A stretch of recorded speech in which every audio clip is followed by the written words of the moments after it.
Assalamualaikum warahmatullahi wabarakatuh. Perkenalkan, nama saya Cindy Aulia Putri dengan NIM B1A122161. Di sini saya akan menjawab pertanyaan dari kuis yang sudah diberikan. Nah, yang pertama yaitu apa yang menjadi isu hukum di dalam jurnal tersebut?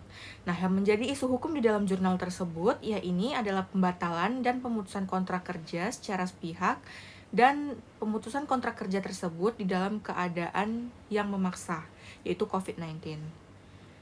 Nah, pemutusan kontrak kerja tersebut dilakukan secara sepihak oleh perusahaan dikarenakan adanya COVID-19. Nah, lalu yang kedua, ada berapa sih jenis dari force majeure tersebut? Di dalam jurnal yang telah diberikan, force majeure-nya ada dua, yaitu force majeure absolut dan force majeure relatif. Force majeure absolut ya ini berarti sebagai keadaan di mana debitur tidak dapat melaksanakan kewajibannya. Sedangkan force majeure relatif ya ini jika pelaksanaan kewajiban tersebut masih memungkinkan untuk dilakukan dengan pengorbanan yang besar. Lalu yang ketiga, apa sih teori hukum yang dipakai dalam tulisan tersebut? Nah, teori hukum yang digunakan dalam tulisan tersebut adalah teori objektif, yang dimana debitur atau kontraktor sebagai penyedia jasa dalam hal pelaksanaan kontrak tidak dapat dilaksanakan dapat memberikan alasan bahwa tidak terlaksananya kontrak tersebut disebabkan oleh keadaan memaksa atau overmatch. Sedangkan yang kedua adalah teori subjektif yang mengklasifikasikan keadaan memaksa atau force majeure sebagai suatu keadaan di mana karena keadaan pribadi debitur sehingga debitur tidak dapat melaksanakan kewajibannya atau memenuhi prestasi kontrak. Lalu apa sih yang dimaksud dengan construction contract?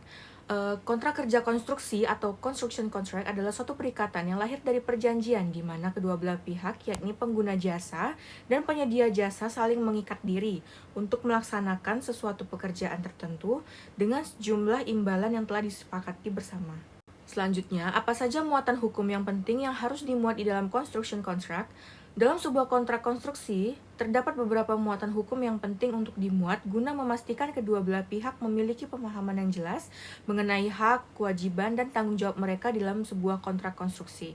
Terdapat beberapa muatan hukum yang penting untuk dimuat guna memastikan kedua belah pihak memiliki pemahaman yang jelas mengenai hak, kewajiban, dan tanggung jawab mereka, seperti biaya dan pembayaran, deskripsi proyek, jadwal pekerjaan, dan lain-lain.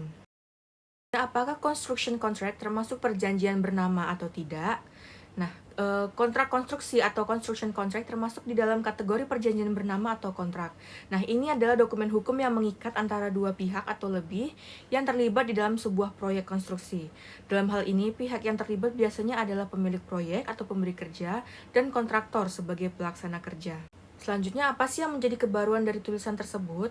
Nah, ya ini, pengguna jasa dan penyedia jasa konstruksi harus mempertimbangkan untuk memasukkan kriteria keadaan mendesak absolut dan keadaan mendesak relatif ke dalam kontrak kerja konstruksi. Hal ini akan membantu menetapkan kerangka kerja yang jelas untuk mengalokasikan tanggung jawab risiko jika terjadi keadaan mendesak seperti yang disebabkan oleh wabah pandemi COVID-19. Nah, selanjutnya, apa saja sih bentuk uang prestasi pada construction contract ini? Terdapat beberapa bentuk uang prestasi di dalam kontrak kerja konstruksi, yakni contohnya seperti pembayaran yang tidak tepat terhadap si pekerja, lalu ada pembatalan kontrak kerja secara sepihak, dan lain-lain. Sekian dari saya, lebih kurangnya mohon maaf. Wassalamualaikum warahmatullahi wabarakatuh.